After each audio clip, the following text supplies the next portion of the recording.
Hi, welcome back to Miss Rain. I'm so excited to be in your ears today. This episode is close to my heart because it's about something so many of us silently carry, being the strong one, the reliable one, the person everyone turns to, family, friends, co-workers, because they know you'll show up, hold space, and handle things. And while it looks like strength on the outside, what it feels like inside is often exhaustion, quiet, invisible, unspoken exhaustion. Now, let me be honest with you. This is a topic I've wanted to cover professionally for so long. I've been there myself. For years, I didn't even realize how heavy the role became. I'd laugh with friends, encourage loved ones, and keep pushing through. But when the day ended, I felt drained in a way sleep couldn't fix. I've also had those deep late night chats with friends who feel the exact same way. You know, the ones where someone sighs and says, I'm just so tired of holding everything together. And that's when it hit me. This isn't just personal, this is universal. There are so many people out there silently drowning in this weight. And I thought, okay, we need to put words to it because pretending it's not there doesn't make it go away. See, when you're the strong one, the one who always shows up, fixes things, people start to assume you don't need help. They see your strength, but they don't see the cracks underneath. And at first, maybe you even take pride in it. It feels good to be dependable. It feels good to be admired, to be the one who has it together. But here is the truth, it comes at a cost. Psychologists actually have a name for part of this cycle. It's connected to what's called the helper's trap. Basically, when constantly meeting other people's needs becomes part of your identity, at first, your brain even rewards you. You get that little dopamine hit when someone says, "Oh, thank you. I don't know what I'd do without you." But over time, that constant reinforcement wires you to keep being strong even when you're running on empty. And eventually, that cycle leads to emotional exhaustion, resentment, and yes, burnout. Because at the end of the day, that's the truth, right? We're human beings, and as much as we want to be there for others, as much as we try to carry everything, we all have a limit.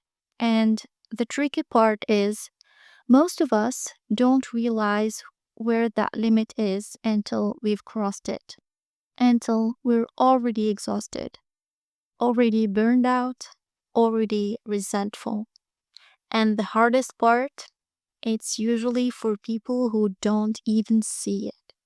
They don't appreciate it. They don't recognize the sacrifices we make. And that's such a painful place to be in because you're pouring out, giving, showing up, but your cup is just running empty. That's why today's conversation matters because it's not just about people pleasing as a concept. It's about learning how to protect our energy, how to set boundaries without guilt, and how to finally stop pushing ourselves past our breaking point for people who honestly might never see the value of what we do. And here is the part no one says out loud. Being strong all the time can actually become a mask that hides your pain, your tiredness, even your humanity. You become the one people lean on.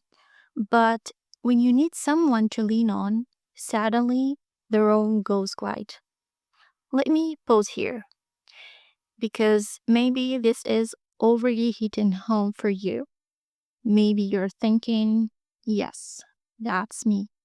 I'm the one who listens, who helps, who never breaks.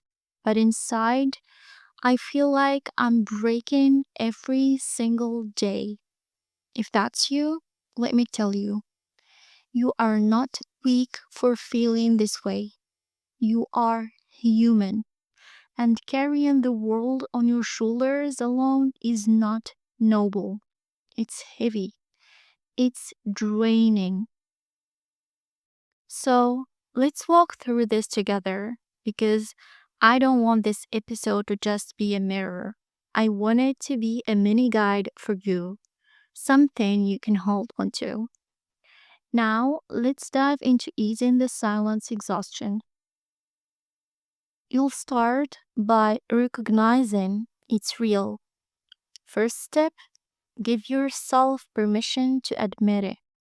Too often, we minimize our struggles.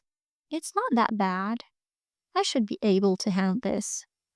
But the exhaustion you feel isn't imagined. It's your body and mind saying, hey, I need care too. Step number two, redefine strength. Strength isn't about holding it together 24/7. True strength is actually in honesty, in allowing yourself to need, to rest, to lean on others.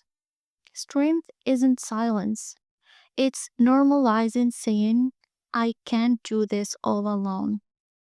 Step number three, set micro boundaries. I know, boundaries sound big and scary, but I'm talking about small, everyday boundaries that help you protect your energy. For example, saying, I call you back tomorrow instead of picking up the phone when you're already exhausted. Those little moments matter. Yeah, they really matter. Step number four, find your safe space. Whether it's journaling, a friend who truly gets it, or even spaces like this podcast. You need somewhere you don't have to be the strong one, somewhere you can drop the mask. The final step is replenish intentionally.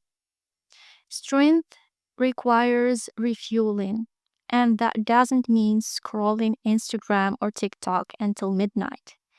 It means asking, what actually restores me? It might be a walk, a bath, prayer, silence, music, whatever it is, treat it like medicine. And here is the big reminder, you don't have to wait until you collapse to start caring for yourself. That's the trap. We keep going until our body or emotions shut down completely. But you can choose now, before that breaking point. Now, I want to circle back to the heart of today's message. Being strong is beautiful, but being only strong is lonely. Your worth doesn't come from how much you carry, it comes from who you are, and who you are deserves rest, softness, support, and care. So, if no one's told you this lately, let me be the first. You don't always have to be the strong one. You're allowed to exhale. You're allowed to let the crown slip for a moment and just be. Take this episode as your permission slip to stop carrying everything alone. Thank you for spending this time with me. If this resonated, share it with someone who might also need that reminder. Until next time, stay graceful, stay powerful, and always wear your crown.